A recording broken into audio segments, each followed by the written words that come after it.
എറണാകുളം കാക്കനാട് വ്യാജരേഖ ചമച്ച് ജോലിയിൽ കയറിയ ജീവനക്കാരനെതിരെ നടപടിയുമായി Kerala books and publication society fitter mechanic grade 1 ജീവനക്കാരനായ AB അനിൽകുമാറിനെ സസ്പെൻഡ് ചെയ്തു. വിവരങ്ങളുമായി കൊച്ചിയിൽ നിന്നും ഹാൻസ് ജോൺ ചേരുന്നുണ്ട്. ഹാൻസ്, എപ്പോഴാണ് ഈ തട്ടിപ്പ് കണ്ടെത്തിയത്? എന്തൊക്കെയാണ് വിശദാംശങ്ങൾ?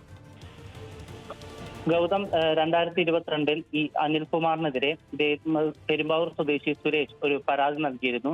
ഇതിൽ പരാതിയിൽ പ്രധാനമായും പറയുന്നത് 2007-2008 കാലയളവിൽ ഇയാൾ വിദേശത്ത് ജോലി ചെയ്യുകയായിരുന്നു. പക്ഷേ ഇതിനെതിരായി ഇയാൾ കലൂരിലുള്ള ഇയാളുടെ തന്നെ മറ്റൊരു സുഹൃത്തിന്റെ ഫെയർപ്രിന്റ് എന്ന സ്ഥാപനത്തിൽ ജോലി ചെയ്തുവെന്നും ഇതുമായി ബന്ധപ്പെട്ട് വ്യാജരേഖ ചമച്ച് KBPS ജോലി നേടുവാനായി വ്യാജരേഖ സമർപ്പിച്ചു എന്ന് ചൂണ്ടിക്കാണിച്ച് പെരുമ്പാവൂർ സ്വദേശിയായ സുരേഷ് തൃക്കാക്കര പോലീസിൽ ഒരു പരാതി നൽകുന്നതാണ് ഇതിനെല്ലാം തുടക്കം. ഇതിനുശേഷം തൃക്കാക്കര പോലീസ് ഇതുമായി ബന്ധപ്പെട്ട് അന്വേഷണം നടത്തുകയും ഈ അന്വേഷണത്തിന്റെ ഭാഗമായി തെളിവുകൾ കണ്ടെത്തിയതിനു ശേഷം ഇതുമായി ബന്ധപ്പെട്ട നോട്ടീസ് KBPS സമർപ്പിക്കുകയുമായിരുന്നു. KBPS അന്വേഷണത്തിലും ഇദ്ദേഹം തെറ്റ് ചെയ്തതായി കണ്ടെത്തുകയും ഇതിനെ തുടർന്ന് കഴിഞ്ഞ മാസം 19-ാം തീയതി ഇയാളെ സസ്പെൻഡ് ചെയ്ത് ഉത്തരവ് ഇറക്കുകയുമാണ് ഉണ്ടായത്. എന്നിരുന്നാലും ഇദ്ദേഹവുമായി ബന്ധപ്പെട്ടുള്ള അന്വേഷണം പുരോഗമിക്കുന്നുണ്ട്. ഇദ്ദേഹം ഇപ്പോൾ സസ്പെൻഷൻ കാലയളവിലാണ്. ഇദ്ദേഹത്തിന് മറ്റ് ആനുകൂല്യങ്ങളെല്ലാം ലഭിക്കുകയും ചെയ്യും. ഗൗതം, ശരി, ഹാൻസ് ആണ് വിവരങ്ങൾ നൽകിയത്.